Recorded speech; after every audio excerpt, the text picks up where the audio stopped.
بسم الله الرحمن الرحيم الحمد لله الذي هدانا لهذا وما كنا لنهتدي لولا أن هدانا الله لقد جاءت رسل ربنا بالحق والصلاة والسلام على رسول الثقلين محبوب رب المغربين والمشرقين جد الحسن والحسين بالقاسم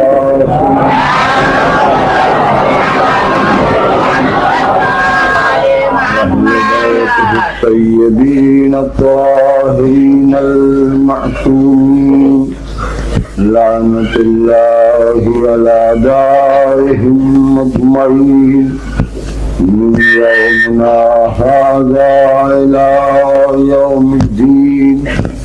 أما بعد فقد قال الله سبحانه تبارك وتعالى في كتابه المجيد والفرقان الحميد.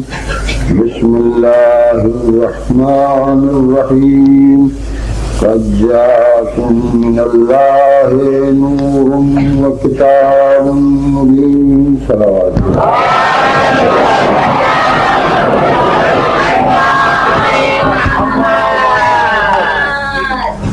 برادران ملت، خداوند عالم قرآن مجید میں ارشاد فرما رہا ہے کہ تمہارے پاس اللہ کی طرف سے نور اور کتاب آئی ہے. تم کو نور اور کتاب عطا کی گئی ہے، تمہارے پاس بھیجی گئی ہے، تم نے پائی. اس آیت سے کہ ذیل میں جو گفتگو آپ کے سامنے مجالس میں جاری ہوئی، اس کا خلاصہ یہ ہے کہ اسلام کے سمجھنے کے لیے اور قرآن کو جاننے کے لیے، قرآن کی تعلیمات سے فیض حاصل کرنے کے لیے نور کا تمثل ضروری ہے. اس لیے کہ اگر کتاب کافی ہوتی اور قرآن مجید سے ہدایت کی تکمیل ہو جاتی تو خداوند عالم یہ نو ارشاد فرماتا کہ ہم نے تمہارے پاس نور اور کتاب بھیجا. میں نے کل آپ کی خدمت میں عرض کیا تھا کہ مسلمانوں میں اور عالم اسلام میں اتنے فرقوں کا وجود پایا جاتا ہے، اور پھر اس کے بعد لطف یہ ہے کہ تمام علماء اسلام اور تمام مفکرین اسلام تفرقوں کے باوجود، اختلاف کے باوجود اور نظریات کے اور مکاتب فکر کے علیحدہ ہونے کے باوجود ایک نعرہ مسلمانوں کے سامنے بلند کرتے رہتے ہیں، اور وہ نعرہ ہے اتحاد بین المسلمین، یعنی مسلمانوں کے درمیان اتحاد ضروری ہے. مسلمانوں کو ایک رہنا چاہیے، مسلمانوں کو آپس میں اتفاق رکھنا چاہیے.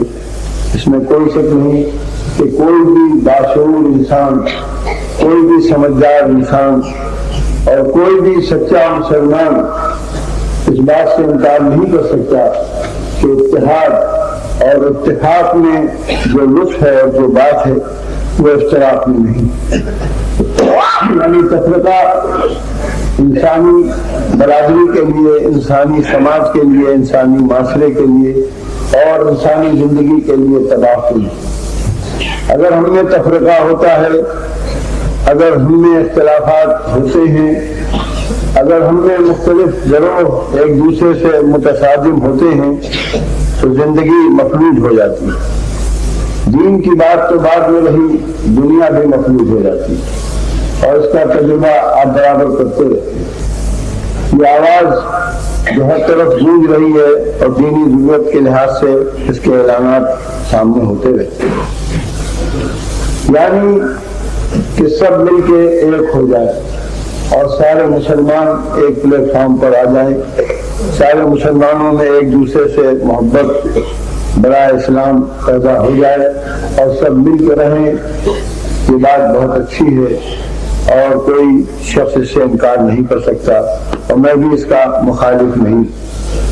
لیکن سوال یہ پیدا ہوتا ہے کہ آج جس کی ضرورت دنیا کو محسوس ہو رہی ہے، جبکہ اسلام میں مسلمانوں کی تعداد بے انتہا، آج کوئی زمین کا حصہ ایسا نہیں ہے کہ جہاں مسلمان پائے نہ جاتے۔ جاپان سے آپ چلیں اور امریکہ کے مغربی سرے تک آپ چلے جائیں، آپ کو ہر جگہ کچھ نہ کچھ مسلمان ضرور ملیں گے، اور کافی حکومتیں اور کافی سلطنتیں ایسی ہیں اور کافی خطۂ ارض ایسے ہیں جہاں مسلمانوں کی اکثریت ہی نہیں بلکہ مسلمانوں کی حکومتیں بھی قائم۔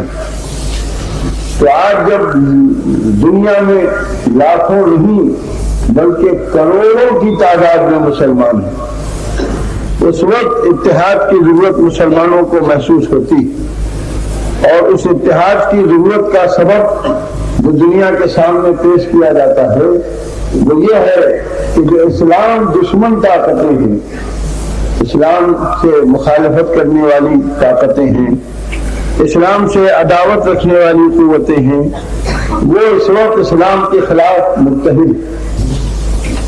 آپ کو معلوم ہے کہ دنیا کی بڑی دو طاقتیں، جن کو دنیا کی بڑی طاقتیں کہا جاتا ہے، سپریم پاور کہا جاتا ہے، اعلیٰ قوت کہا جاتا ہے، وہ نہیں چاہتے کہ اسلام سرسبز ہو، وہ نہیں چاہتے کہ اسلام کا بول بالا ہو۔ اس لیے کلمہ توحید کے تحفظ کے لیے اور اللہ کے دین کے بچاؤ کے لیے یہ بات لازمی ہے مسلمانوں کے لیے کہ وہ اپنے اختلافات کو نظر انداز کر کے ایک پلیٹ فارم پر آ جائیں۔ یہ آواز برابر آپ سماعت فرماتے رہتے ہیں اور سنتے رہتے ہیں، اور ظاہر ہے کہ اس سے کسی کو لیے انکار کی گنجائش نہیں کہ اتحاد ہونا چاہیے اور یقینی ہونا چاہیے۔ مجھے اتحاد کے موضوع پر بحث نہیں کرنا، نہ اتحاد سے مجھے اختلاف ہے، مجھے آپ کی خدمت میں صرف سبب پر گفتگو کرنا آج کی مجلس میں کہ اتحاد کا سبب کیا بتایا جاتا ہے۔ اتحاد کا سبب یہ بتایا جاتا ہے کہ چونکہ غیر مسلم طاقتیں اسلام کے خلاف ہیں، یعنی ایک طرف عیسائیت کرسچینٹی اس بات کو پسند نہیں کرتی کہ اسلام کا بول بالا ہو، دوسری طرف یہودیت زیونسٹ اس بات کو پسند نہیں کرتے کہ مسلمان مضبوط ہوں اور مسلمان ایک پلیٹ فارم پر آئیں اور ایک عالم میں طاقت بن کے ابھریں۔ تو چونکہ دشمن نہیں چاہتا کہ ہم سرسبز و شاداب ہوں، کیونکہ دشمن نہیں چاہتا کہ اسلام کی ترقی ہو اور اسلام باقی رہے، اس لیے ضروری ہے بعد نظر میں کہ ہم سب ایک ہو جائیں۔ کس کے لیے؟ تحفظ کے لیے۔ کس کے تحفظ کے لیے؟ اسلام کے تحفظ کے لیے۔ ایک صلوات بھیج دیجیے محمد۔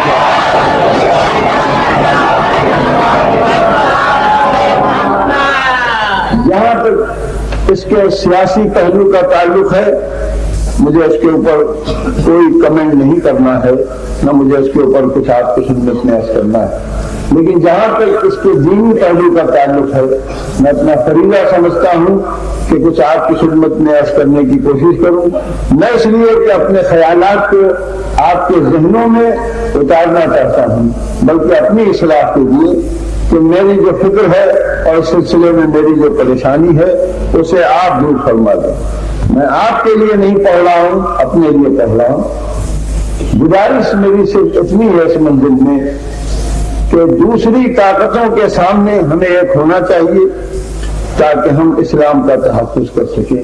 یہاں کچھ لفظوں کی میں وضاحت چاہتا ہوں، یعنی کرسچینٹی اور جیو، یہودی، صہیونی اور عیسائی اور وہ جو کسی مذہب سے تعلق نہیں رکھتے ہیں، ایتھیسٹ ہیں، دہریے ہیں، کمیونسٹ ہیں، روس کی طاقت ہے، یہ سب لوگ کس کے دشمن ہیں؟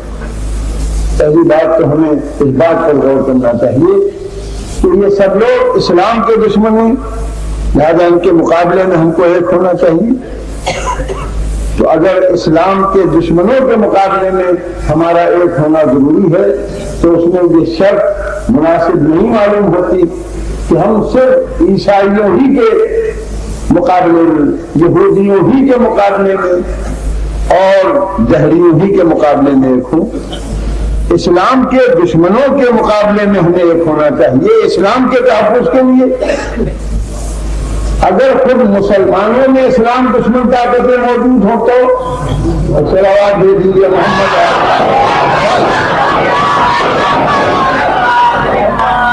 یعنی ایک شخص جو شرک کرتا ہے، عیسیٰ کو خدا کا بیٹا کہتا ہے، تثلیث کا قائل ہے اور توحید کا قائل نہیں ہے، اس سے اسلام کو خطرہ ہے۔ ایک شخص جو نبوت کے معاملے میں جناب موسیٰ پر ٹھہر گیا ہے اور عیسیٰ کے نبوت کا قائل نہیں ہے اور ختمی مرتبت کا قائل نہیں ہے، اسے ہم اسلام دشمن سمجھ کے اس کے مقابلے میں سفارہ ہو جائیں۔ ضروری ہے ہمارا سفارہ ہونا، ہمیں اختلاف بالکل نہیں، بڑی مشکل ہے، لیکن چونکہ سمجھداروں کا انٹلیکچوئلز کا مجمع ہے، لہذا میں آپ سے گزارش کروں گا کہ بغیر نعرے بازی سے متاثر ہوئے معاملے کی حقیقت پر فکر کرنے کی صحیح فرمائیے گا اور میری اصلاح فرمائیے۔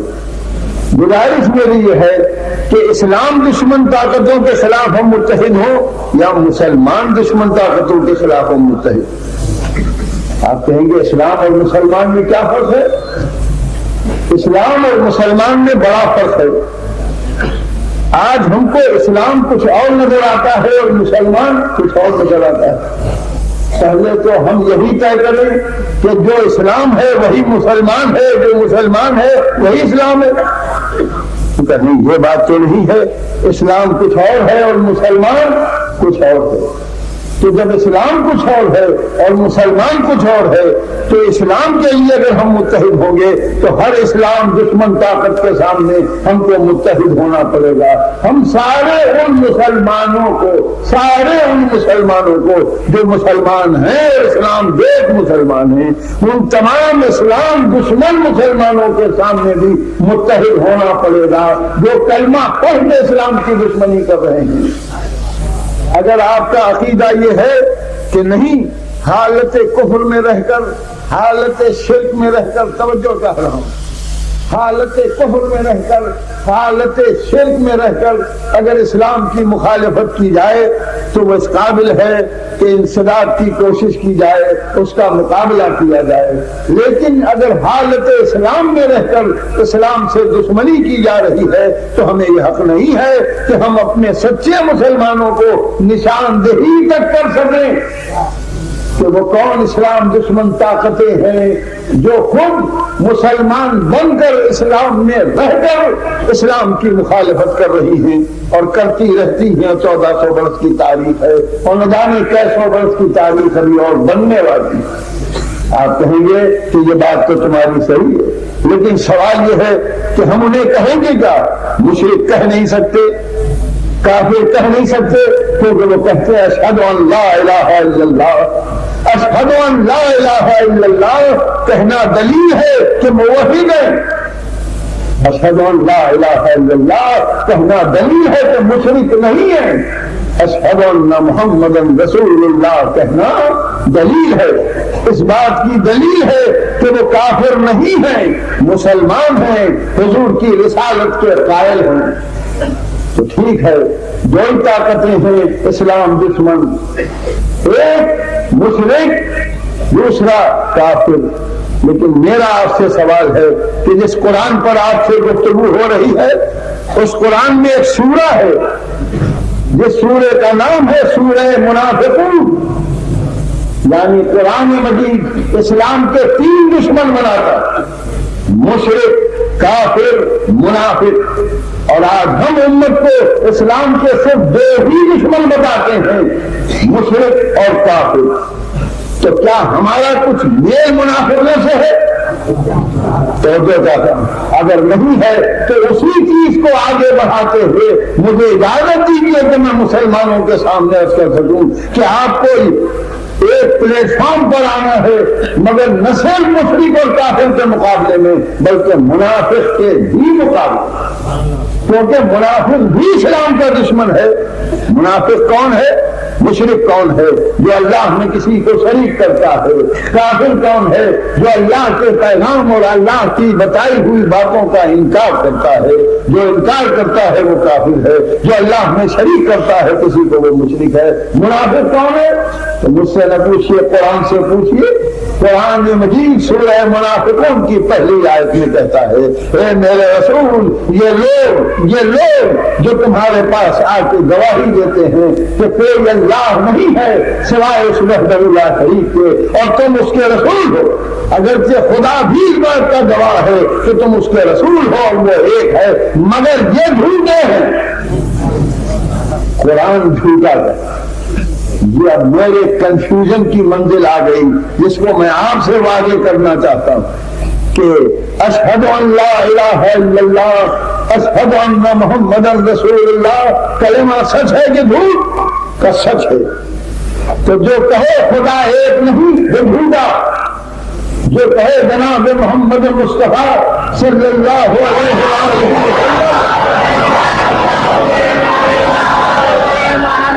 اللہ کے رسول نہیں وہ جھوٹا۔ مگر یہ قرآن کیا کہہ رہا ہے کہ جو کہے ہیں کہ اللہ ایک ہے، جو کہہ رہے ہیں کہ تم اللہ کے رسول ہو، یہ جھوٹے ہیں۔ جھوٹ بولنے والے کو تو ہم نے جانا کہ جھوٹا ہے، سب بولنے والے کو ہم نے جانا کہ سچا ہے، مگر قرآن نے ہمیں پریشان کر دیا یہ کہہ کے کہ گواہی دے رہا ہے خدا کہ بات سچی کہہ رہے ہیں لیکن کہنے والے جھوٹے ہیں۔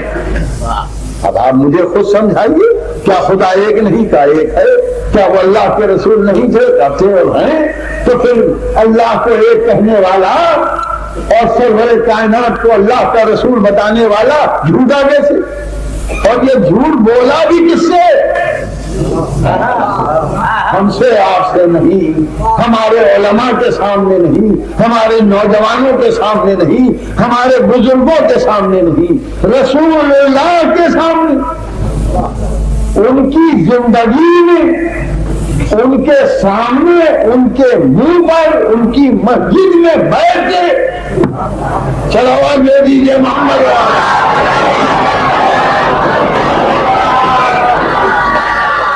یعنی یہ بات تو قرآن سے ثابت ہو گئی کہ کچھ جھوٹے اتنے دلیر ہوتے ہیں، اتنے دلیر ہوتے ہیں کہ مسجد میں جا کر نبی کے پاس بیٹھ کر نبی کے سامنے جھوٹی بات کرتے ہیں۔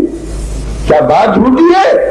خدا نے دخل کر دیا، بات سچی ہے، بات سچی ہے، لیکن یہ جھوٹے ہیں۔ تو ابھی تک تو ہم دو ہی معیار جانتے تھے، جو سچی بات کہے وہ سچا اور جو جھوٹی بات کہے وہ جھوٹا۔ مگر ایک عجیب بات معلوم ہوئی کہ جو جھوٹی بات کہے وہ تو جھوٹا رہے گا، مگر جو سچی بات کہے کبھی کبھی وہ بھی جھوٹا ہو سکتا ہے۔ بات سچی کہے گا مگر خدا کہے گا یہ جھوٹے ہیں۔ تو اب اس میں جھوٹ کی منزل کیا ہے؟ بات جھوٹی نہیں ہے، بات سچی ہی ہے، کہنے والا جھوٹا ہے۔ اسی لیے اللہ نے ایک لفظ وضع کیا، منافق۔ منافق، منافق کی پہچان کیا بتائی؟ تو منافق کی پہچان یہ ہے کہ جو زبان سے اقرار کرے اور دل سے انکار کرے، زبان سے اقرار کرے اور دل سے انکار کرے۔ یعنی جو کلمہ پڑھ رہے ہیں، خدا کی وحدانیت کا اعلان کر رہے ہیں، تمہاری رسالت کا اقرار کر رہے ہیں، یہ ان کا اقرار زبانی ہے، یہ دل سے نہ اللہ پر ایمان رکھتے ہیں نہ تم پر ایمان رکھتے ہیں، یہ جھوٹ بول رہے ہیں۔ تو جو بول رہے ہیں وہ جھوٹ نہیں ہے، جو کہہ رہے ہیں وہ جھوٹ ہے، جملہ سچا ہے مگر دل سے نہیں کہہ رہے، زبان سے کہہ رہے ہیں کہ حضور میری سمجھ میں نہیں آیا کہ کیا پڑی تھی ان کو اس دور میں جھوٹ بولنے کی. میں کچھ عرض کر رہا ہوں آپ کے سامنے، اس دور میں کیا ضرورت تھی جھوٹ بولنے کی؟ کہتے کہ ہم نہیں مانتے کہ اللہ ایک ہے. کیا ان کہنے والوں کی تعداد کچھ کم تھی ملک عرب میں؟ اور یہ بھی آپ یاد رکھیے گا کہ یہ آیت عرب میں نازل ہوئی ہے. یہ یاد رکھیے گا کہ یہ آیت مدینے میں نازل ہوئی ہے، حیدرآباد میں نازل نہیں ہوئی ہے. پھر آواز دے دیجیے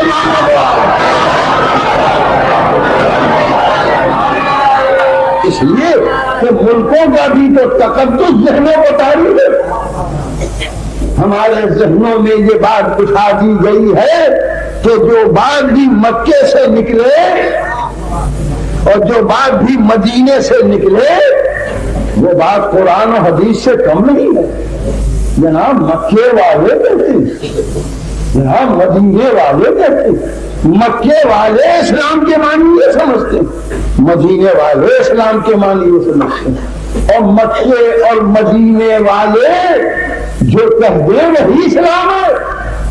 سینے پر گھٹنا رکھے چڑھے بیٹھے، مکے کا فتویٰ ہے، مدینے کا فتویٰ ہے. مکے والوں نے کہا ہے، مدینے والوں نے کہا. آپ ہم کو جب دھانس میں لے لیتے جب قرآن میں سورہ منافقون نہ ہوتا. وہ سورہ بھی مکے ہی والوں کے لیے ہے، وہ سورہ بھی مدینے ہی والوں کے لیے ہے. جس شہر کے لوگ نبی کے منہ پر جھوٹ بول سکتے ہیں، ہم غریب مسلمانوں کے منہ پر انہیں جھوٹ بولنے میں کیا عار ہو سکتا ہے؟ خدا صاحب کہیں گے لا الہ الا اللہ محمد رسول اللہ. تو یہ منافق کون ہے؟ اس کو پہچانے کیسے؟ میرے معبود تو بتا دے، تو بتا دے، یا اپنے حبیب سے کہہ دے کہ کم سے کم کوئی آلہ ہمیں دے دیں ٹیسٹ کرنے کے لیے. کیونکہ یہ تو مجھ سے بھی ہو سکتا ہے کہ بیٹھا منبر پر مجلس پڑھ رہا ہوں، ثابت کر رہا ہوں خدا ایک ہے، ثابت کر رہا ہوں کہ حضور اللہ کے رسول ہے، لیکن ممکن ہے میری پوری مجلس جھوٹ ہو کیونکہ دل سے میرا عقیدہ نہ ہو، خالی میں زبان سے کہہ رہا ہوں. لہذا اس کے لیے کوئی ٹیسٹ کے لیے کوئی آلہ ہونا چاہیے، آلہ ہونا چاہیے جس سے ہم پتا چلا سکے کہ ہر ایک اگر لا الہ الا اللہ کہہ دے، ہر ایک اگر محمد الرسول اللہ کہہ دے تو ہم اسے اسلام دوست نہ سمجھ بیٹھے، کیونکہ ہماری نجات کا معاملہ ہے. لہذا ٹیسٹ کے لیے کوئی چیز عطا ہو جائے. توجہ چاہ رہا ہوں تو حضور میں نے تاریخ کو بھنگورنا شروع کیا تو مجھے پہلے تو قول رسول ہی مل گیا جس میں ارشاد فرمایا یا علی تمہاری محبت ایمان ہے اور تمہاری دشمنی نفاق ہے.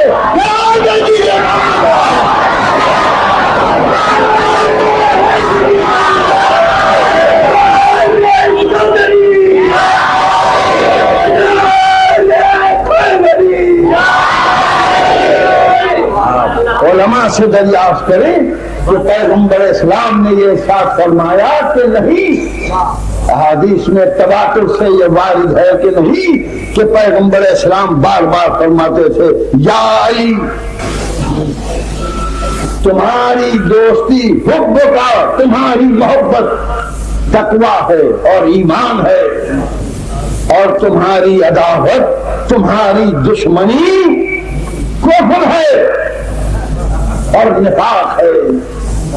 توجہ فرمائیے گا، یہ پیغمبر کا ارشاد. آپ کہیں گے ہاں ٹھیک ہے ہوگا مگر شیعوں کی کتابوں میں ہوگا. تو حضور آپ کو منافق ڈھونڈنا ہے کہ شیعہ تو نہیں ڈھونڈنا ہے. میں کچھ عرض کر رہا، نبی نے ٹیسٹ بتایا ہے، نبی کی بات پر آ جائیے. نہیں میری منزل ابھی آگے ہے. توجہ چاہ رہا ہوں، پیغمبر کا ارشاد ہے حضور آپ سونا لینے جا رہے ہیں بازار میں اور آپ کو معلوم ہے کہ سونے میں نفاق بہت ہوتا ہے،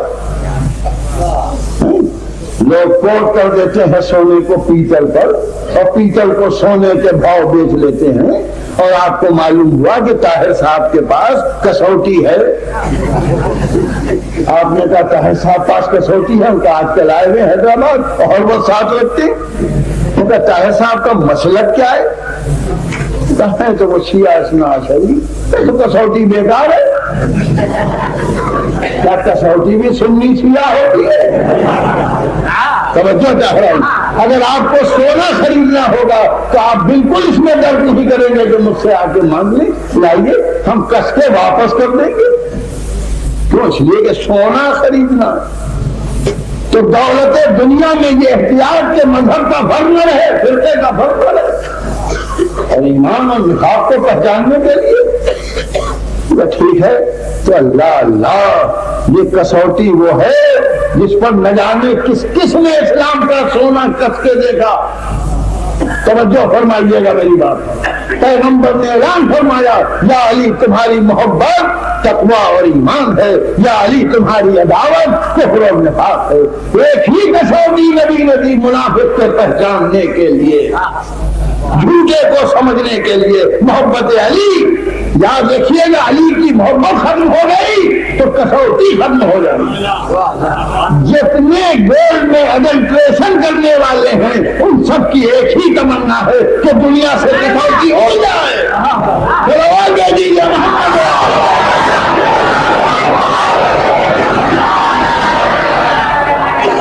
سونے رکھنے والے کی پہچان یہ ہے کہ پہلے وہ کسوٹی پھینکتا ہے پھر مال دیتا ہے۔ یہ کسوٹی رکھ لیے، یہ کس لی، توجہ چاہتا ہوں۔ ہمارے یہاں جو فضائل علی بیان ہوتے ہیں یہ ہمارے ایمان کی دلیل ہے کہ ہم کسوٹی پہلے دیتے ہیں، ایمان بعد میں پیش کرتے ہیں۔ لوگوں نے کہا صاحب جی کیا؟ تو آپ سنیے مگر جوائد صلوات بآواز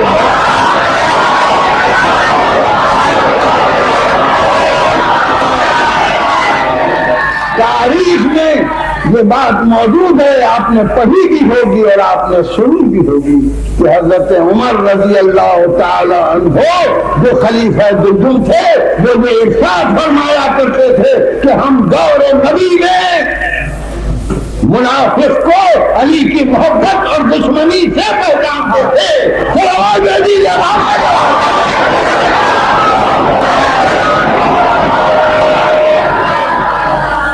اب بولیے، شیعہ تو نبی کی بات پر جمے ہیں، میں کیا عرض کر رہا ہوں، شیعہ تو نبی کی دی ہوئی کسوٹی پر سب کا ایمان کس کے دیکھ رہے ہیں۔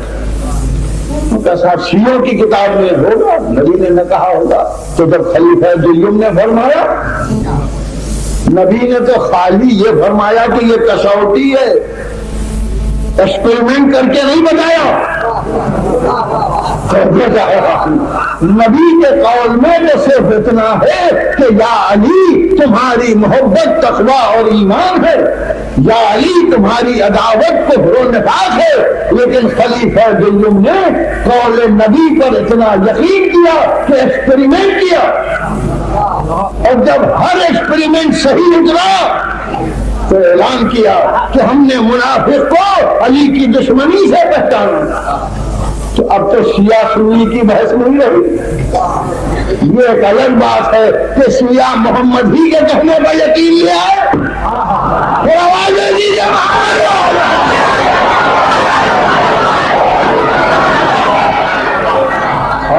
برادران اہل سنت کو اگر رسول کے کہنے پر اس لیے یقین نہیں آیا کہ کہیں شیعوں نے حدیث نہ وضع کر لی ہو تو میں نے قول خلیفہ دوم آپ کے سامنے پیش کر دیا کہ انہوں نے ایکسپریمنٹ کیا۔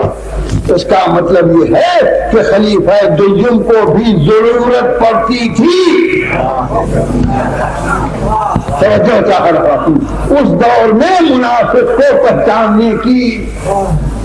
میں صرف ہاتھ جوڑ کے عرض کروں گا تمام برادران اسلامی سے جن کو گرفتار کر لیا گیا ہے اختلافات نے، جن کو الجھا دیا گیا ہے جذبات نے، کہ کیوں نہ خلیفہ قیوم نے کہا کہ ہم منافق کو سورہ منافقوں سے پہچانتے ہیں۔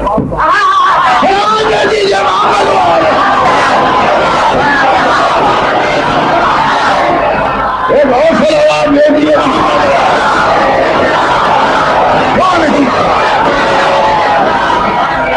خلیفہ قیوم وہ تھے جنہوں نے رسول سے قرآن سنا تھا، جو رسول کے ہاتھ پر اسلام لائے تھے، انہوں نے یہ نہیں فرمایا کہ ہم منافق کو سورہ منافقون سے پہچانتے ہیں۔ اتنا بڑا سورہ جس میں منافقین کی کیفیت بیان کی گئی، لیکن قرآن مجید جس میں سورہ منافقون موجود ہے اس سے اصحاب نہ پہچان پاتے تھے، کیونکہ مشکل تو یہ تھی کہ منافق خود بھی سورہ منافقون پڑھتا تھا۔ کیا کہا؟ منافق خود بھی سورہ منافقون پڑھتا تھا، اس لیے کوئی پہچان نہیں پاتا تھا، تو کیوں نہ کہا کہ ہم نے منافق کو ذات رسول سے پہچانا۔ جو صحابی رسول تھے، خلیفہ دوم صحابی علی نہیں تھے، خلیفہ دوم صحابی رسول تھے۔ قرآن علی پر نازل نہیں ہوا تھا، رسول پر نازل ہوا تھا۔ قرآن نبی نے سنایا تھا، امت کو علی نے نہیں سنایا تھا، علی نے تو صرف نبی کو سنایا،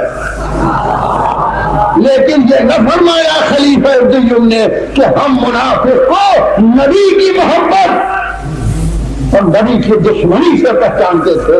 یعنی خلیفہ دوم نے یہ بتا دیا کہ نبی کی محبت کی منزل پر منافق نہیں پہچانا جائے گا، علی کی محبت اور دعوت سے منافق پہچانا جائے گا۔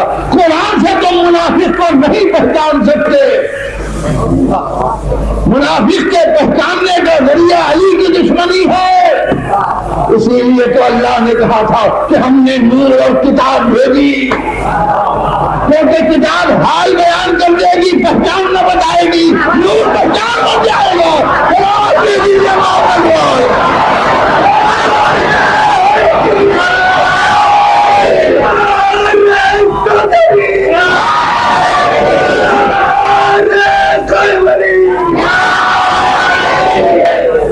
توجہ فرمائیے، میری منزل ابھی آگے ہے، تو اب جب ہم سب متحد ہوں تو مسلمانوں کے تحفظ کے لیے متحد ہوں، تو مسلمانوں میں تو منافق بھی ہوں گے، اور اگر اسلام کے تحفظ کے لیے ہمیں متحد ہونا ہے تو منافقوں کے خلاف بھی متحد ہونا ہے۔ خالی مشرک اور کافر کے خلاف متحد ہونے سے مسئلہ حل نہیں ہوگا۔ اسلام کو مشرک اور کافر ہی نقصان نہیں پہنچاتا ہے، بلکہ منافق بھی نقصان پہنچاتا ہے۔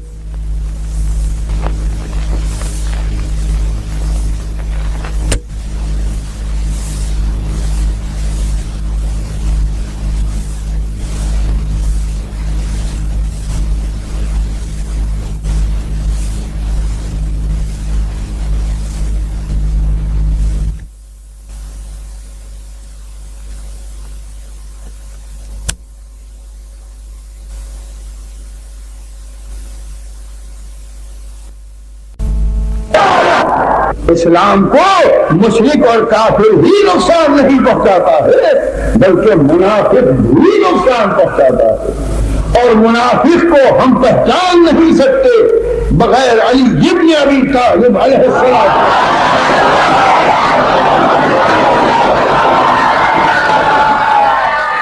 آپ نے توجہ فرمائی، ہم منافق کو نہیں پہچان، ارے ہم کیا پہچانیں گے؟ 1400 برس کے بعد کیا پہچانیں گے؟ نبی کی صحبت اٹھائے ہوئے، نبی کا شرف صحابیت حاصل کیے ہوئے، نبی سے قرآن سنے ہوئے، عہدہ خلافت پر فائز ہو چکے، اس کے بعد فرماتے ہیں کہ ہم تو علی کی دشمنی سے پہچان، یعنی پہچان ہے علی کی دشمنی۔ تو اگر آپ یہ کہیے کہ اس اسلام کے لیے سب متحد ہو جائیں جس کا مدار علی کی محبت ہے، تو ہماری سمجھ میں بات آتی ہے، ورنہ اس سے کیا فائدہ کہ مشرک و کافر سے دامن چھڑا بھی لیا اور منافق کے خارزار میں الجھ کے تار تار ہو گیا۔ فکر کرنے کی بات ہے، اب منافق کون ہے؟ کا منافق وہ ہے جو دل سے ایمان نہیں لایا ہے، تو دل کو کیسے ٹیسٹ کرے؟ بھئی زبان تو ٹھیک ہے، اشہد ان لا الہ الا اللہ، اشہد ان محمد رسول اللہ، ارے اسی کلمے ہی نے تو بتایا کہ یہ منافق ہے۔ توجہ چاہتا، یہ نہ پڑھتا تو سیدھا سیدھا مشرک ہی نہ رہتا، یہ نہ پڑھتا تو سیدھا سیدھا کافر ہی رہتا۔ لفظ منافق کیسے اطلاق پاتا؟ لفظ منافق تو جب ہی اطلاق پائے گا جب کلمہ پڑھے گا، تو ہر کلمہ گو مسلم نہیں ہے، غیر کلمہ گو مشرک ضرور ہوگا یا کافر ہوگا، لیکن ہر کلمہ گو مسلم نہیں ہوگا، اس میں منافق بھی ہو سکتے ہیں اور منافق بھی دشمن ہے۔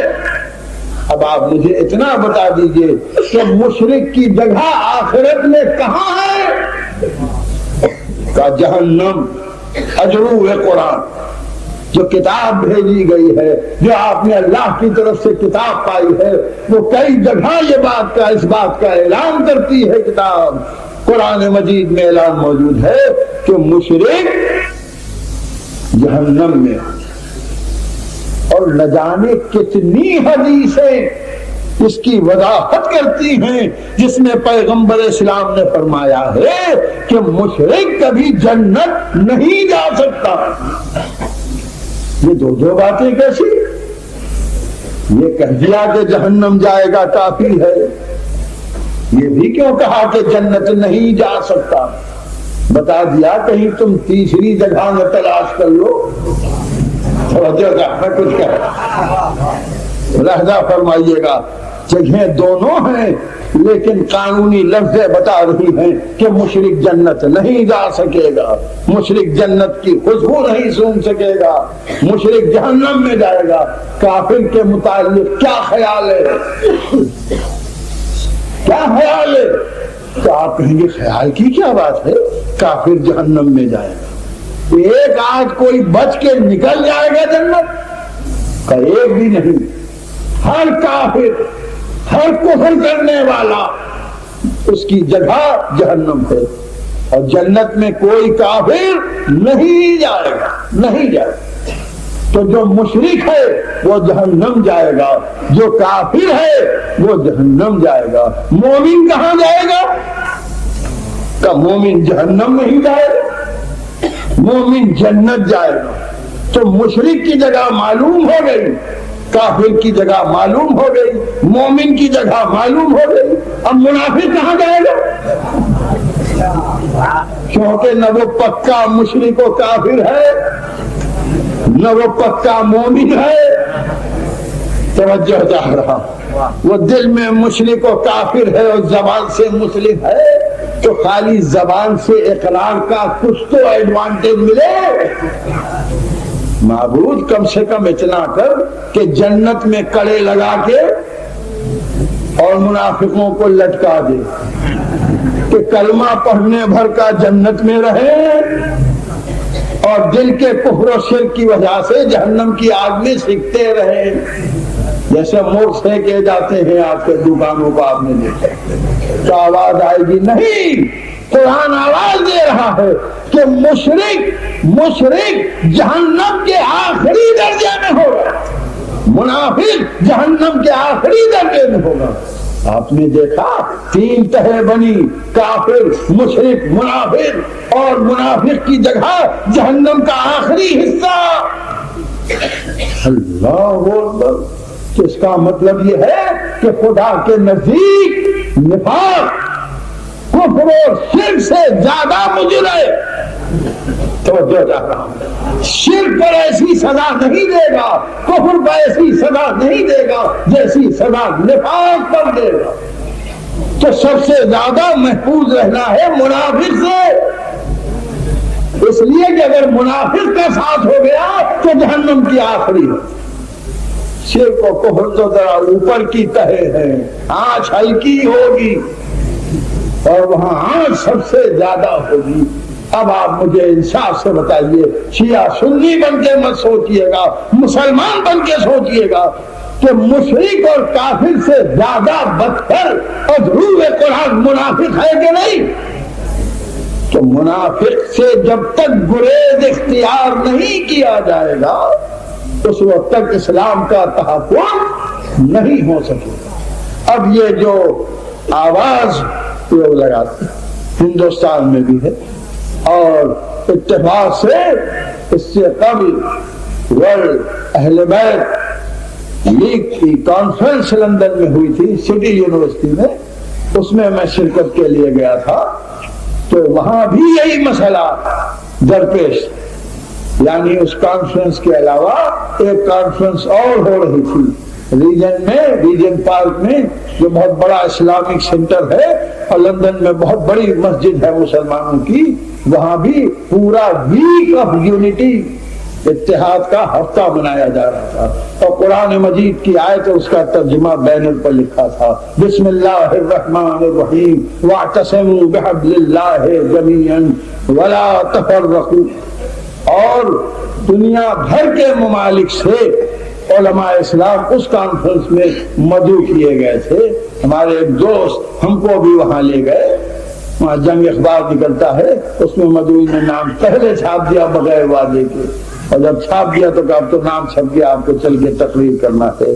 تو میں پہنچا اور میں نے کہا سوچوں کہ میٹر کیا ہے اتحاد، تو وہاں لوگ یہ کہہ رہے تھے کہ جناب یہ یونائٹڈ کنگڈم ہے، یہ بلاد کفر ہے، یہ بلاد شرک ہے، یہاں مسلمانوں کو متحد رہنا چاہیے، یہاں مسلمانوں میں ایکا رکھنا چاہیے۔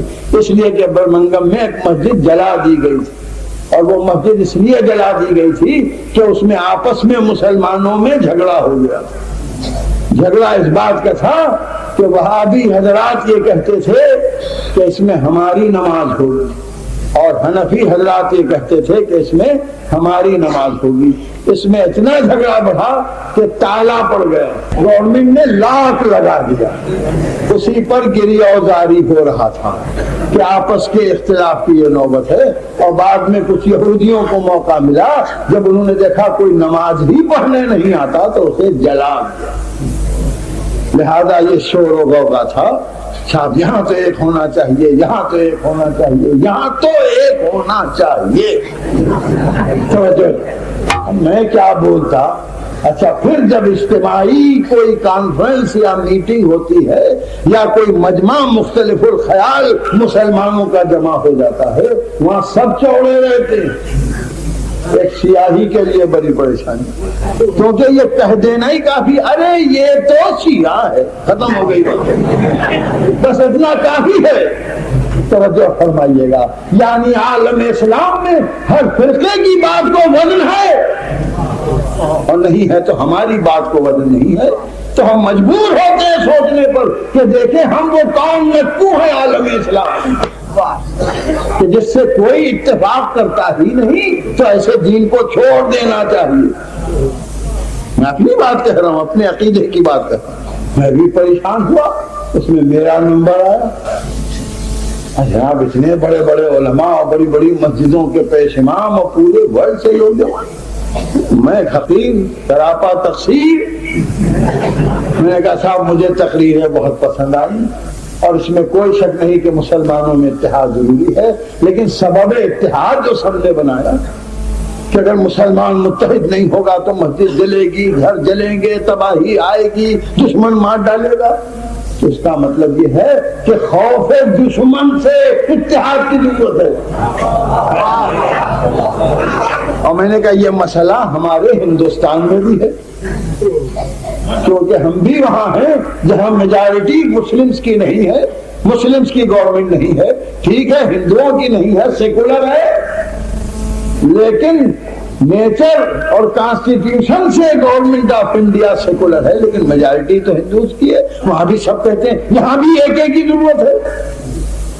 اس کا مطلب یہ ہے کہ جہاں جہاں مسلمان کم ہیں اور غیر مسلم زیادہ ہیں، وہاں ایک ایک کی ضرورت ہے. ذرا میری بات پر غور فرمائیے گا. اور جہاں مسلمان ہی مسلمان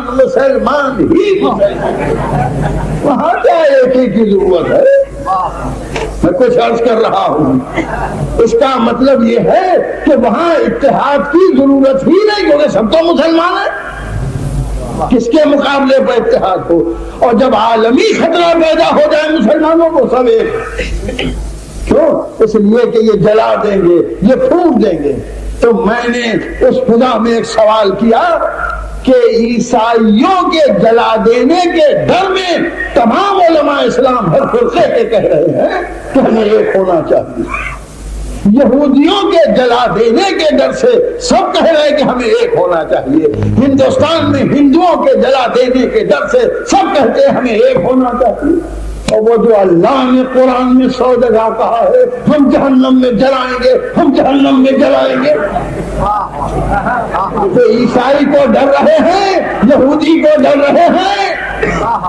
توجہ چاہ رہا ہوں، ڈر رہے ہیں کہ جلا نہ دے، ہمیں ایک ہونا چاہیے، جلا نہ دے، ہمیں ایک ہونا چاہیے. ہندو جلا نہ دے، ایک ہو جاؤ. سکھ جلا نہ دے، ایک ہو جاؤ. اور اللہ کہتا ہے ہم جلائیں گے.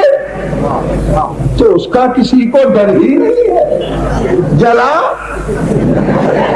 توجہ چاہ، تو جلا دے، ہم ایک نہ ہوں گے.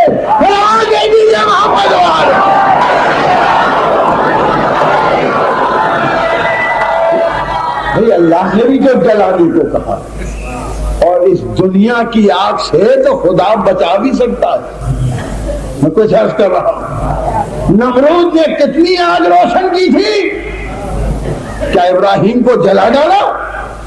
نہیں جلے ابراہیم، نہیں جلے. قرآن واقعہ بیان کرتا ہے. ایک طرف خدا یہ کہتا ہے کہ ہم جہنم میں جلائیں گے.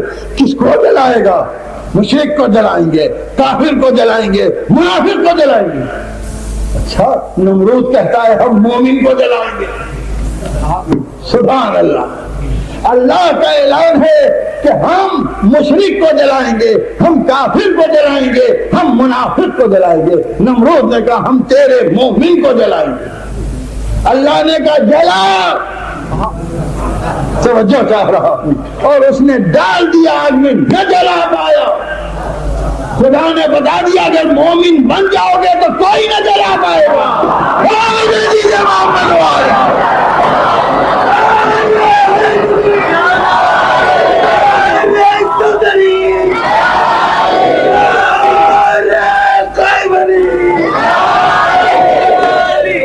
اگر تم مومن رہو گے مگر ایمان ٹیسٹ کریں جناب. ایگزامینیشن ہوگا، ٹیسٹ ہوگا. بغیر ٹیسٹ کے نہیں بچے ابراہیم. اتنی دیر میں ٹیسٹ ہو گیا. سبحان اللہ. توجہ فرمائیے گا. نمرود نے کہا مجھے خدا کہو. ابراہیم نے کہا میں تجھے خدا نہیں کہہ سکتا، میرا خدا وحدہ لا شریک ہے. کہ اگر نہیں کہو گے ہم تمہیں جلا دیں گے. کیا جلا دے؟ تو اعلان کیا لکڑیاں لاؤ. جلائے گا نمرود اور لکڑیاں لائیں گے نمرودی. یعنی بعد خدا خود کچھ نہیں کر سکتے. میں کچھ کہہ رہا ہوں، کچھ نہیں کر سکتے. جلاؤ، جمع کرو لکڑیاں. جمع ہوئی لکڑیاں، آگ روشن کی گئی، شعلے بھڑکنے لگے، آسمان تک شعلے جانے لگے. طائروں نے اڑنا چھوڑ دیا. اتنی حدت اور اتنی گرمی. اب سوال ہوا کہ ابراہیم کو ڈالا جائے تو ڈالے کون؟ ذرا توجہ فرمائیے گا. آگ سامنے جل رہی ہے. نمرود کی خدائی کا مسئلہ ہے، خدا کی وحدانیت کی بات ہے. ادھر مومن ہے، ادھر مشرک ہے. اور کہا جلاؤ انہیں. تو بندوں نے اپنے خدا سے کہا اے نمرود تو ٹھیک کہتا ہے، یہ تیرا دشمن ہے، یہ تیرا منکر ہے، یہ تیرا کافر ہے. توجہ چاہ رہا ہوں. تو نمرودیوں کی نظر میں تو ابراہیم کافر ہی تھے. میں کچھ کہہ رہا ہوں. تو کیا اس فتوے نے ہمیں کافر بنا دیا؟ معلوم ہے انسانوں کا کفر کا فتویٰ کسی پر نہیں لگتا. مومن مومن ہوتا ہے تم کافر کہا کرو.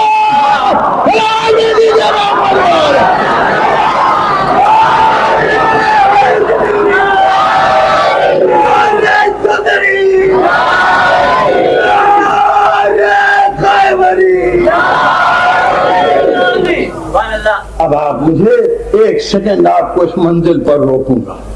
کیوں نمرودی ابراہیم کو کافر کہتے تھے؟ کیوں کہتے تھے؟ نمرودی ابراہیم کو کافر کیوں کہتے تھے؟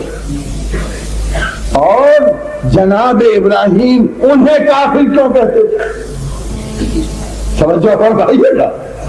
کفر کے معنی ہے انکار کرنا. چونکہ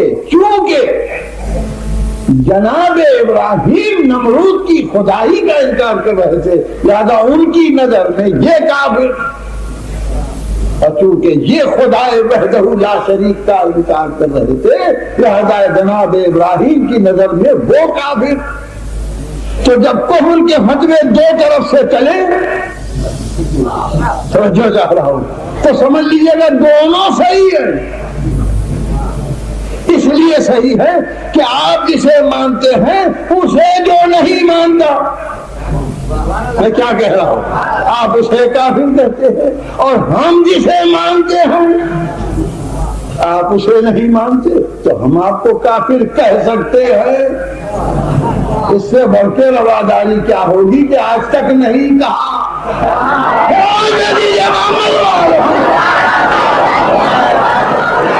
سے بڑھ کے رواداری، ہم سے بڑھ کے عالم کفر اور اسلام کے درمیان رواداری برتنے والا کون ہوگا کہ ہم نے کبھی اسلام کے کسی فرقے کو کبھی کافر نہیں کہا، فتویٰ نہیں دیا. ہمیشہ سب کو مسلمان ہی جانا. آپ نے کہا اشہد ان لا الہ الا اللہ اشہد ان محمد رسول اللہ. مسلم گوشت لے لیا، کپڑے دھلوا لیے، پانی پی لیا، توجہ آپ کے مسلح پر نماز پڑھ لی. ہم نے تو کبھی کسی فرقے کو کافر نہیں کہا، اور ہم کو کس نے کافر نہیں کہا؟ یہ شیعہ کافر، یہ شیعہ کافر، یہ شیعہ کافر. تو میں تو یہی سمجھا کہ چونکہ شیعہ ان کو نہیں مانتے جن کو سب مانتے ہیں، توجہ لہذا کافر. توجہ، لیکن کن کو نہیں مانتے؟ ہم ان کو نہیں مانتے جنہیں نہ کبھی آپ اصول دین میں دکھا سکے، نہ فروع دین میں دکھا سکے، نہ کبھی آپ انہیں نور ثابت کر سکے، نہ کبھی آپ کتاب ثابت کر سکے. اور ہم نے جن کو مانا اور بہت سے مسلمانوں نے انکار کیا، ان پر کتاب کا بھی اطلاق ہوا، نور کا بھی اطلاق ہوا. فرق صرف اتنا ہے کہ کتاب یہ بھی ہے، کتاب وہ بھی ہے. وہ صامت ہے، یہ ناطق ہے.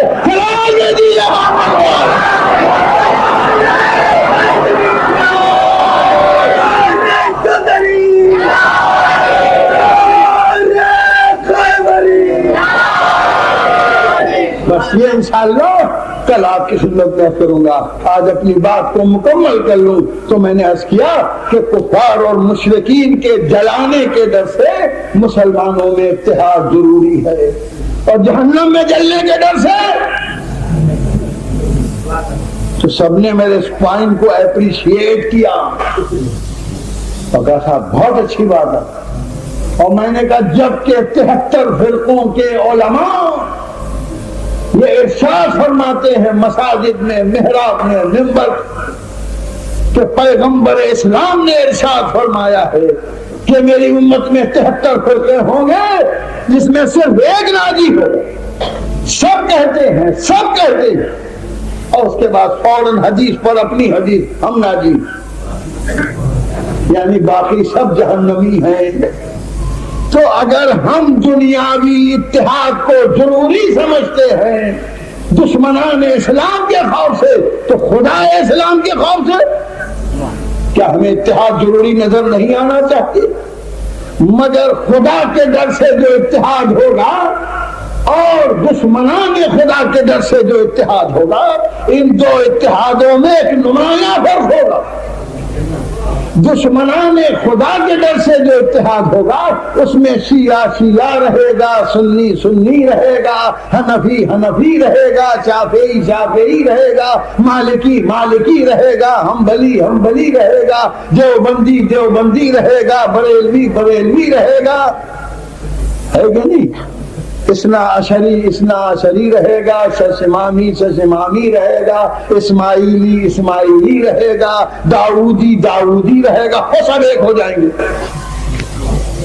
لیکن خدا کے خوف سے جب ایک ہونا پڑے گا تو کچھ نہ رہے گا، سادہ مسلمان بننا پڑے گا۔ میں کیا کہہ رہا ہوں؟ پھر فرقوں کے نام چھوڑانا پڑیں گے، لیبل، توجہ تھا، اور یہ کسی کو منظور نہیں ہے، کیونکہ نبی نے کہا تھا کہ ہر بچہ فطرت اسلام پر پیدا ہوگا، یہ نبی نے کہا تھا۔ علماء سمجھاتے ہیں فرقہ اپنے فرقے میں پیدا ہوتا ہے، پھر آواز دے دیجیے محمد جناب، میں شیعہ گھر میں پیدا ہوا، شیعت کو کیسے چھوڑ سکتا ہوں؟ میں حنفی کے گھر میں پیدا ہوا، امام ابو حنیفہ کو کیسے چھوڑ سکتا ہوں؟ میں مالکی کے گھر میں پیدا ہوا، امام مالک کو کیسے چھوڑ سکتا ہوں؟ میں شافعی کے گھر میں پیدا ہوا، امام شافعی کو کیسے چھوڑ سکتا ہوں؟ میں حنبلی کے گھر میں پیدا ہوا، امام احمد کو کیسے چھوڑ سکتا ہوں؟ نبی کہتے ہیں کہ سب فطرت اسلام پر پیدا ہوتے ہوں گے نبی، اب تو فطرت فرقہ پر پیدا ہوتے ہیں، میں کیا کروں؟ تو تکذیب قول رسول ہوئی کہ نہیں؟ تو میں نے یہ بات کہی تو سب نے کہا پھر فیصلہ کیسے ہوگا؟ اس وقت ضرورت ہے کہ مسلمان خود اپنے دین کو سمجھے۔ میں نے کہا آپ لندن تک آ گئے، کوئی بھولے تو نہیں ہے جو لندن میں بیٹھے بزنس کر رہے ہیں، سروس کر رہے ہیں؟ ارے صاحب کیسے زیادہ پڑھے لکھے اور سمجھدار ہوں گے کہ ہم ابھی ہندوستان ہی میں مر رہے ہیں، آپ یہاں پہنچ گئے، تو ہم سے زیادہ آپ سمجھدار ہیں کہ نہیں؟ جو سمجھداری دنیا میں آپ نے سب کی، دین کے لیے سب کیجیے، کیونکہ آپ نے تو ٹھیکہ دے دیا ہے علماء کو۔ علماء کی مجبوری ہے، علماء بیچارے کیا کریں؟ علماء کو کبھی برا نہ کہیے گا، ان کی مجبوری ہے۔ وہ اگر حقیقی اسلام پیش کریں تو کہاں؟ وہ رسول اللہ والی نماز پڑھائیں تو کہاں؟ وہ رسول اللہ والا اسلام پیش کریں تو کہاں؟ وہ قرآن والا دین بتائیں تو کہاں؟ کوئی مسجد ہے مسلمانوں کی؟ کہاں ہے؟ وہ تو ہم کو اگر مسجد میں پیش امام بننا ہے، ہم کو اگر تبلیغ کرنا ہے، ہمیں اگر قرآن کی تفسیر بیان کرنا ہے، ہمیں اگر مسلمانوں کو نماز پڑھانا ہے، اگر ہمیں ان کے نکاح پڑھانا ہے، اگر ہمیں ان کی نماز مسجد پڑھنا ہے، اگر ہم کو ان سے پگار لینا ہے، تو ہمیں شیعہ سنی حنفی شافعی مالکی حنبلی دیوبندی بریلوی کچھ نہ کچھ تو بننا ہی پڑے گا۔ تو اگر میں کہہ دوں نہ میں شیعہ ہوں، نہ میں سنی ہوں، نہ میں حنفی، نہ میں شافعی، نہ میں مالکی، نہ میں حنبلی، نہ دیوبندی، نہ بریلوی، نماز پڑھاؤں گا تو پیچھے کون پڑے گا؟ کس مسجد میں جگہ ملے گی؟ اب جب تک 73 بت نہ بنے خدا کے گھر میں جگہ ہی نہیں ملتی۔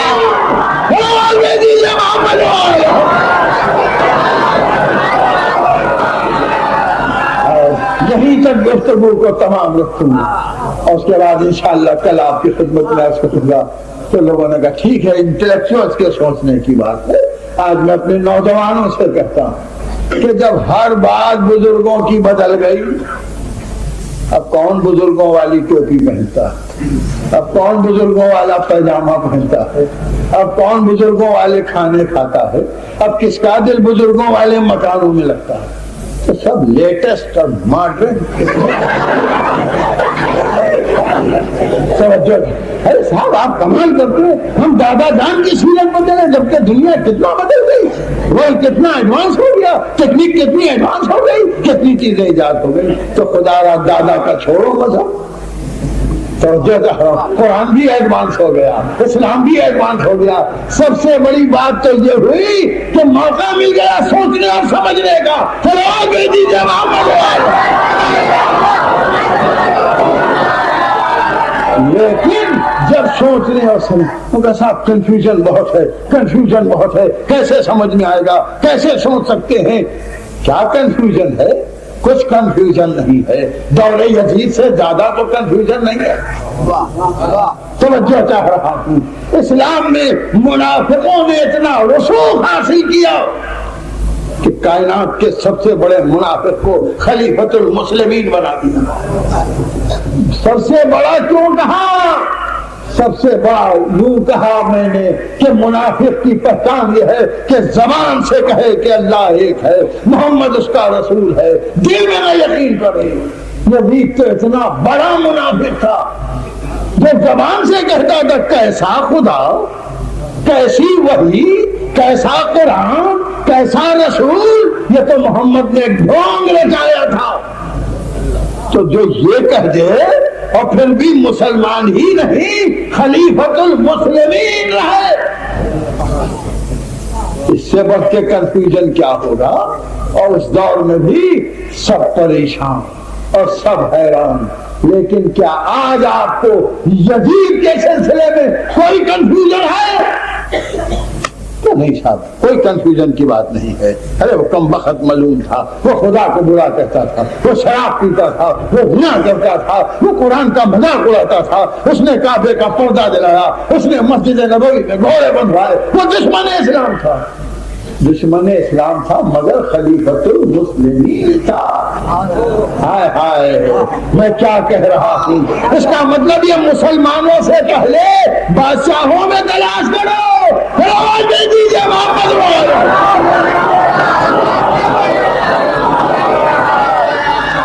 اور خالی اس دور کے یزید کو پہچاننے سے مسئلہ حل نہیں ہوگا۔ پہچان تو جب ہے کہ جب اپنے دور کے یزیدوں کو بھی پہچان لے۔ انشاءاللہ گفتگو آئے گی آپ کے سامنے۔ اور باب کرم کس نے پہچانوایا؟ کربلا کی 72 قربانیوں نے بتا۔ اگر حسین ابن علی نہ اٹھے ہوتے، اگر قربانی نہ پیش کی ہوتی تو آج اسلام یزید ہوتا، اسلام محمد نہیں ہوتا۔ تو اسلام حقیقی کس سے ملا؟ کس سے ملا؟ حسین سے ملا۔ میں کہتا ہوں سب کنٹروورسی چھوڑ دو، حسین کی بارگاہ میں آ جاؤ، ان سے پوچھ لو توحید کیا ہے، ان سے پوچھ لو عدالت کیا ہے، ان سے پوچھ لو نبوت کیا ہے، ان سے پوچھو امامت کیا ہے، ان سے پوچھو قیامت کیا ہے، ان سے پوچھو فرزند رسول بتائیے نور کیا ہے، کتاب کیا ہے۔ تو وہ کہیں گے ہم سے نہ پوچھو، مادر وحش سے پوچھو نور کیا ہے، ہم سے نہ پوچھو، زبیر حسین سے پوچھو کہ نور کیا ہے۔ کربلا کی طرف جب یہ قافلہ جا رہا تھا تو خیمہ حسین سے نور بلند تھا، مادر وحش نور دیکھ کے آئی، زبیر حسین نور دیکھ کے آئی۔ اور حضور یہی نہیں، یہودیوں کا بیان ہے کہ کچھ یہودیوں کا گزر ہوا بعد شہادت حسین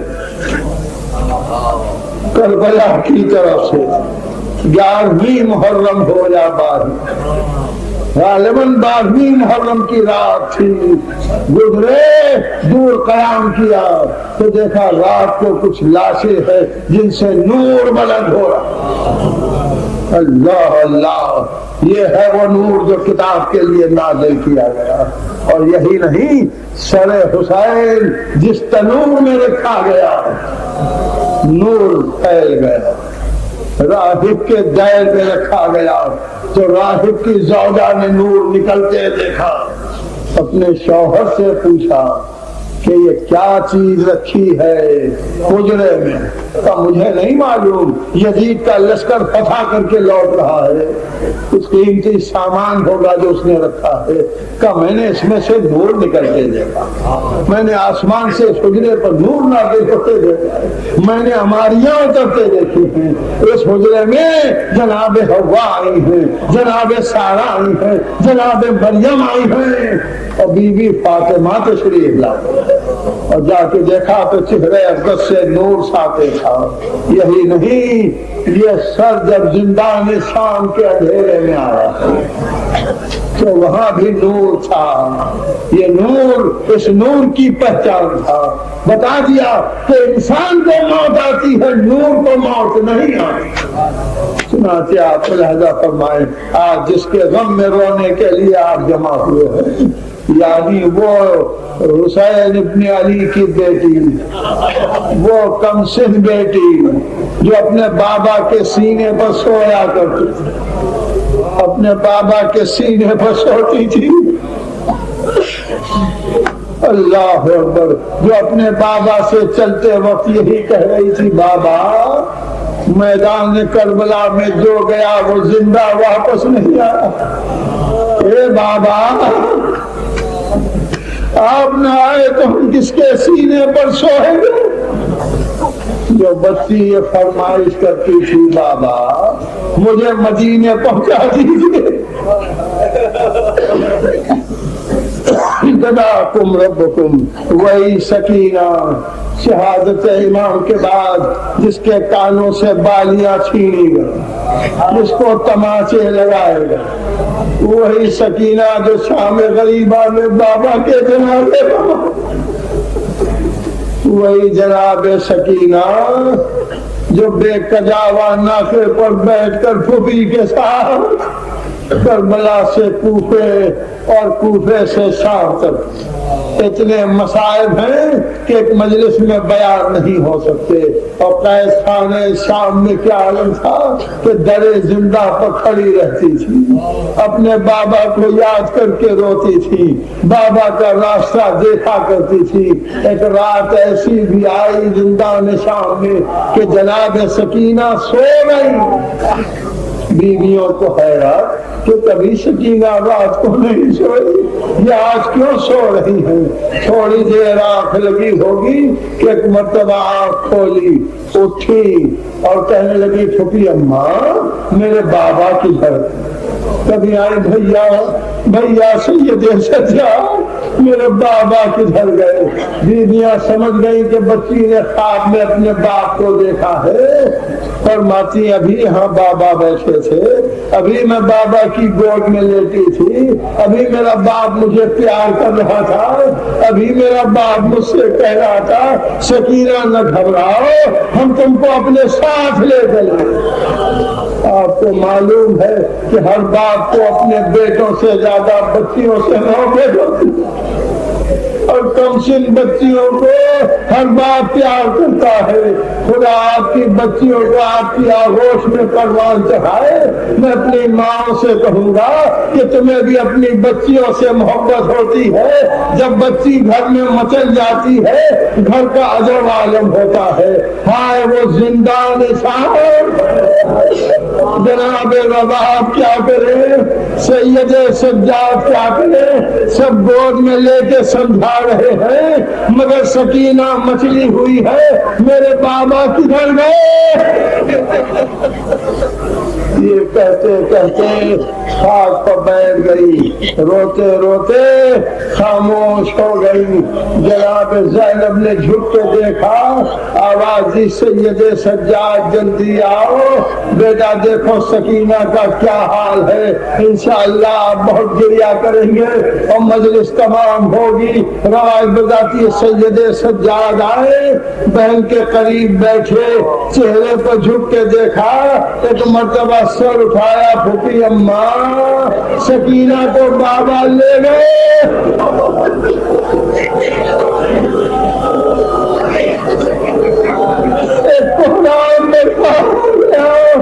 لوگ جمع ہو گئے، کیا بات ہے؟ سید سجاد نے کہا جاؤ سو جاؤ، وہ بچی جو رات بھر روتی تھی وہ ہمیشہ کے لیے خاموش ہو گئی۔ بہت مجلس تمام ہے، جناب زینب بے چین ہے، پوچھتی ہے سید سجاد اس قید خانے میں کیا ہوگا، غسل کیسے ہوگا، کفن کیسے ہوگا، قبر کیسے تیار کی جائے گی، ہم یزید کا احسان نہیں لینا چاہتے۔ سید سجاد نے فرمایا پھوپھی اماں غسل کی ضرورت نہیں ہے، میری بہن شہید گواہ ہے، کفن کی ضرورت نہیں ہے، شہید کا لباس ہی کفن ہوتا ہے، میں اس کروں گا اس لباس پر تو خون کے دھبے بھی تھے۔ سید سجاد قبر کیسے تیار ہوگی؟ جو زانو بیٹھے تھوڑی سی خاک ہٹائی ایک قبر تازہ تیار ہو گئی۔ تو دیکھا پھوپھی اماں آ گئے، سکینہ کی قبر تیار ہے، تو پھر بیٹا تم اتر جاؤ میں جنازے کو دے دوں۔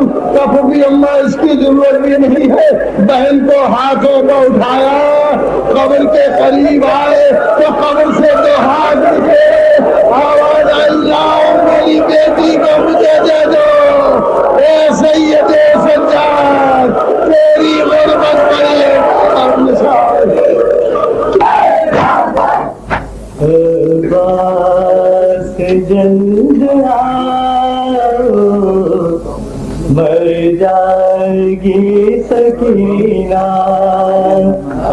بس جلد آؤ مر جائے گی سکینہ، بس جلد آؤ مر جائے گی سکینہ، عباس جلد آؤ مر جائے گی سکینہ، عباس جلد آؤ مر جائے گی سکینہ، عباس جلد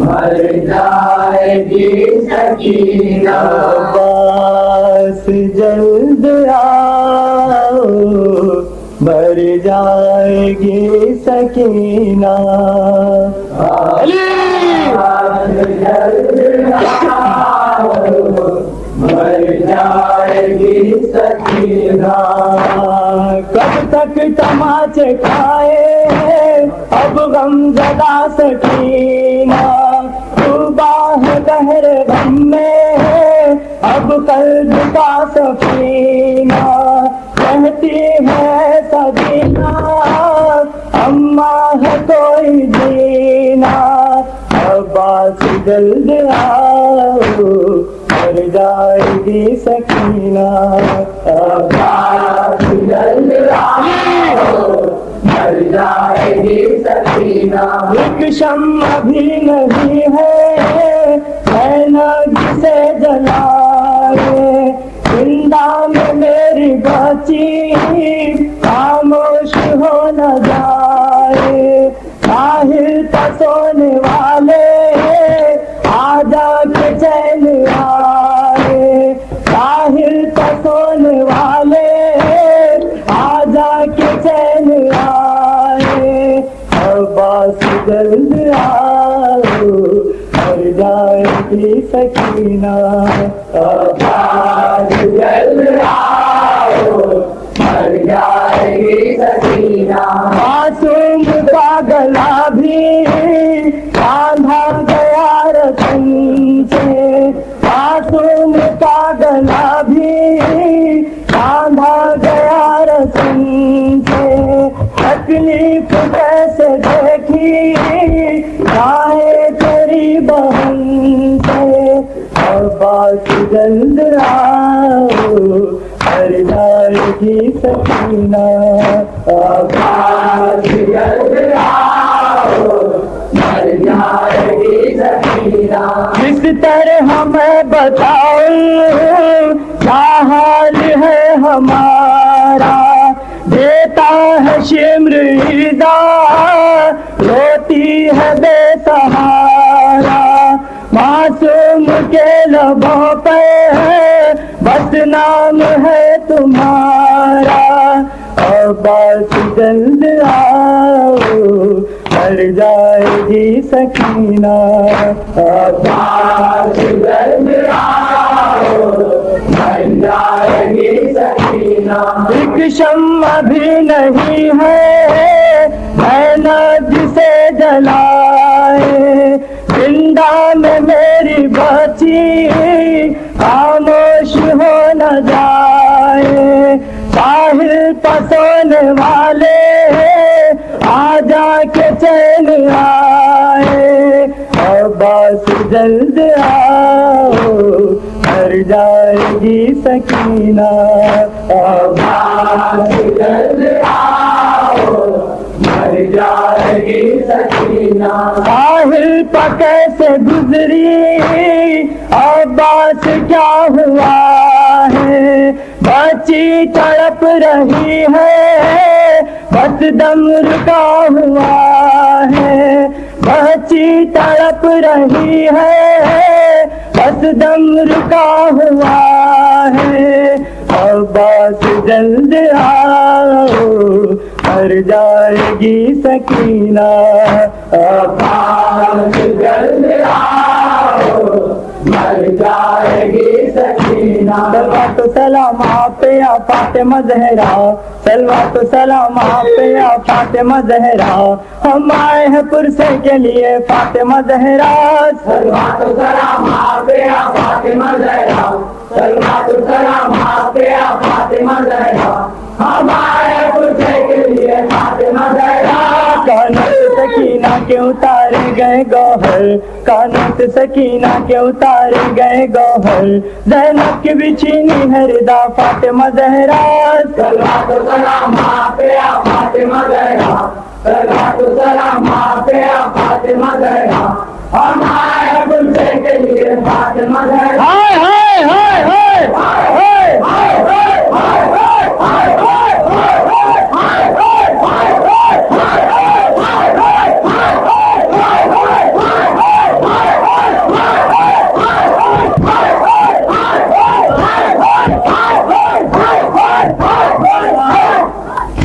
السلام علیکم یا ابا عبداللہ السلام علیکم یا ابن رسول اللہ السلام علیکم یا ابن امیر المؤمنین وابن سید الوسیم السلام علیکم یا ابن فاطمۃ الزہراء سیدۃ نساء العالمین السلام علیکم یا ابن خدیجۃ الکبریٰ ام المؤمنین السلام علیکم وعلی اخیک ابی الفضل العباس ابن امیر المؤمنین السلام علیکم ورحمۃ اللہ وبرکاتہ السلام علیکم یا غریب الغرباء السلام علیکم یا معین الضعفاء السلام علیکم یا معین الشیعۃ والزوار فی یوم الجزاء السلام علیکم ایھا المدفون بارض الطور السلام علیکم یا مولاي علی ابن موسیٰ الرضا ورحمۃ اللہ وبرکاتہ السلام علیکم یا صاحب الزمان السلام علیکم یا شریک القرآن السلام علیکم یا خلیفۃ الرحمن السلام علیکم یا امام انس والجان السلام علیکم علی آبائک الطیبین الطاہرین المعصومین ورحمۃ اللہ وبرکاتہ صلوات